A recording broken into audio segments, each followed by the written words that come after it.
Good morning, good afternoon, good evening, everyone. This is a presentation, good evening, everyone. This is a presentation about the digital transformation of the intergovernmental services that we provide in the General Assembly, the Economic Social Council, and elsewhere. I'm Wannes. I work in the General Assembly and ECOSOC Affairs Division of the Department for General Assembly and Conference Management. The question we put to ourselves a couple of years ago, can we digitally transform intergovernmental negotiations? You see here a picture of Underwood typewriters that we used to send all over the world whenever meetings of the General Assembly and otherwise would take place outside of New York. These were our original typewriters. The question we asked, well, what is a typewriter in this day and age? How can we use technology to transform the kind of services that we provide? The first solution we had for this was what we'd call, high modern design. This is a drawing of Brasilia, which is a good example of a city that was designed from scratch. We designed a Lotus Notes database back in the days with essentially a list of meetings where users could add some information on the basis of a defined schema, where they could upload a file, say, well, which meeting took place, what happened at a particular meeting, and so on, so forth. That worked for its purpose, but essentially led to anyone entering this information only way after the fact. So we didn't actually transform the services that we provided. No, we built something that looked very good, that served as some sort of a knowledge repository, but that didn't really gain the traction that we were looking for. Solution 2, which you see here on the picture, is the current eDelegate platform, which is a platform that is used by delegates to perform intergovernmental transactions. It's microservices based, which just means that we have all kinds of different modules that delegates can use to perform particular functions. They can register, they can see files, they can inscribe on a list of speakers, they can even vote, they can submit their proposals, and so on. It's microservices based, so that means that information is stovepiped in particular modules.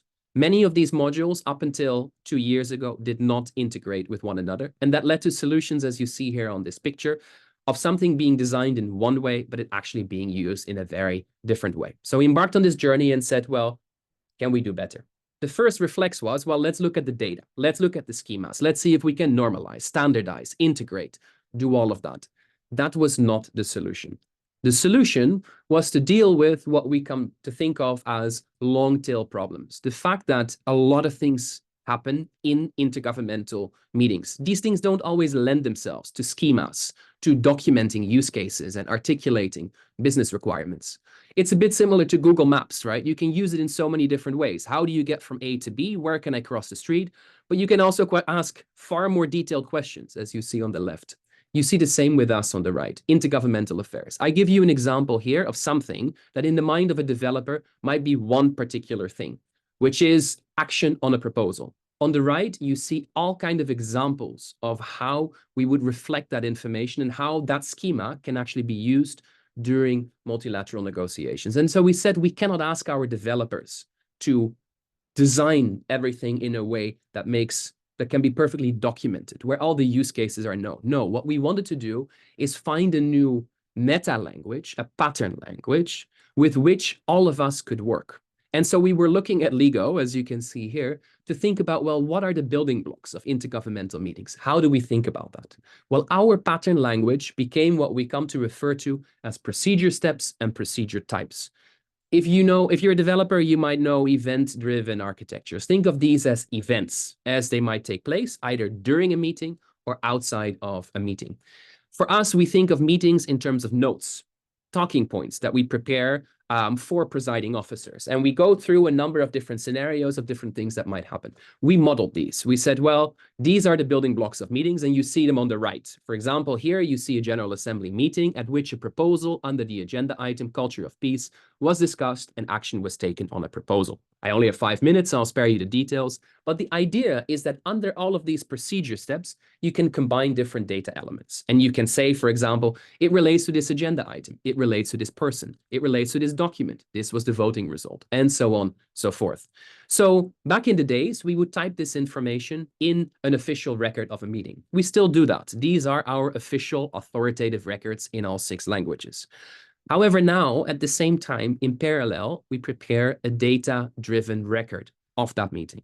And that, to us, has been the digital transformation of our work. Because now that we have this, Digital is no longer an afterthought after a meeting. Digital now can happen before the meeting, during the meeting, after the meeting. All of our products, whether it's a program of work, a schedule of an intergovernmental body, whether it's a list of proposals that we've received, whether it's a list of speakers for a particular meeting, whether these are the notes, the journal summaries, any and all of these things, we now have a basis for, rooted in a single language that we can all speak and that we can all customize. Moreover, now that we have that data-oriented structure, we have many more dependent workflows that we can automate, that we can bring digital into. And I will show you on the next slide a few examples. But here, really, the idea is, well, let's take the data that we have and that we can now generate, because we have the language, we have the tool.